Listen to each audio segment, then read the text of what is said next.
Hello students, welcome to Jarvis campus. हमने देखा कि सिविल डिसोबीडियंस मूवमेंट की कई सारी लिमिटेशंस थी, मगर फिर भी लोगों ने पार्टिसिपेट तो किया था सिविल डिसोबीडियंस मूवमेंट में और बढ़ चढ़ के हिस्सा भी लिया था। ऐसा कैसे हुआ कि लोग इतने सारे यूनाइट हो गए? तो इसका रीज़न था कि इन सब की जो स्ट्रगल थी, जो परेशानी थी, वो एक थी, जो थी ब्रिटिशर्स। और क्योंकि इनकी प्रॉब्लम्स एक थी, इसलिए ये यूनाइट हुए थे और लोगों ने यूनाइट होकर पार्टिसिपेट किया था। इसके अलावा कई सारी कल्चरल प्रोसेसेस थी, यानी कहानियाँ थी, हिस्ट्री थी, जो लोगों की सेम थी, जिसकी वजह से लोगों के दिलों में नेशनलिज्म की फीलिंग डेवलप हो रही थी और वो इसकी वजह से यूनाइट हुए थे और एक साथ लड़ने के लिए तैयार भी हुए थे। इसके अलावा कई सारी कल्चरल प्रोसेसेस, यानी उनकी हिस्ट्री, फिक्शन, फॉल्कलोर, इन सारी स्टोरीज़ की वजह से, इन सारी एक हिस्ट्री की वजह से वो यूनाइट हुए थे, क्योंकि उनकी वजह से उनके दिलों में नेशनलिज्म की फीलिंग डेवलप हो रही थी। इसके अलावा इमेज ऑफ भारत माता की इमेज बनाई गई थी, जो बंकिम चंद्र चट्टोपाध्याय ने बनाई थी, या जिनको बंकिम चंद्र चटर्जी भी कहा जाता है। इन्होंने भारत माता की इमेज बनाई थी, जिसको देख के लोगों के दिलों में नेशनलिज्म की फीलिंग डेवलप हो रही थी। इन्होंने एक सॉन्ग भी लिखा था जिसका नाम था वंदे मातरम। ये हमारा नेशनल सॉन्ग है। इस सॉन्ग को आनंद मठ नाम की बुक में भी शामिल किया गया था। इस सॉन्ग को बंगाल के मूवमेंट में, यानी स्वदेशी मूवमेंट जब हुआ था, तब लोगों ने बहुत ज़्यादा गाया था, बहुत ज़्यादा यूज़ किया था नारों में, और इसकी वजह से भी कई ज़्यादा नेशनलिज्म डेवलप हुआ था और लोग यूनाइट हुए थे, क्योंकि लोगों को लग रहा था कि यार हम सब एक हैं और हमें एक के खिलाफ ही लड़ना है। इसके अलावा नेशनलिज्म यानी लोगों को यूनाइट करने में एक बहुत बड़ा योगदान दिया था रविंद्रनाथ टैगोर ने। ऐसा क्यों? क्योंकि रविंद्रनाथ टैगोर ने अलग अलग रिलीजन्स की कहानियाँ इकट्ठा की थी और लोगों को बताया था कि उनकी हिस्ट्री क्या है और वो यूनाइट है, यानी वो एक है और इसलिए उन्हें एक होकर लड़ना चाहिए।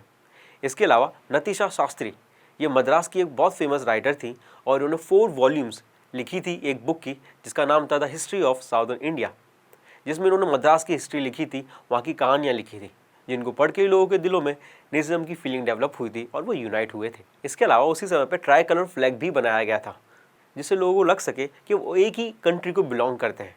जो पहला ट्राई कलर फ्लैग बनाया गया था इंडिया के लिए, उसके कलर थे रेड, ग्रीन, येलो, और इसके सेंटर में 8 लोटसेस लगाए हुए थे, जो कि 8 ब्रिटिश प्रोविंसेस को दर्शा रहे थे।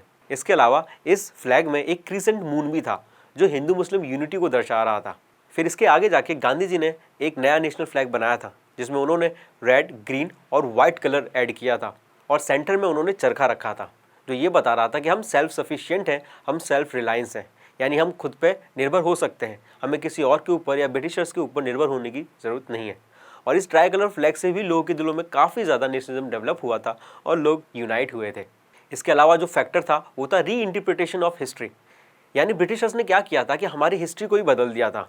उन्होंने हमें गलत बताया। जो इंडियंस हैं वो इतने डेवलप नहीं है, उन्हें अपनी संस्कृति संभालना नहीं आता, वो एकदम गंवार है, या फिर उन्हें पता नहीं कि अच्छे से रहा कैसे जाता है, साइंस क्या होती है या मैथ्स क्या होती है।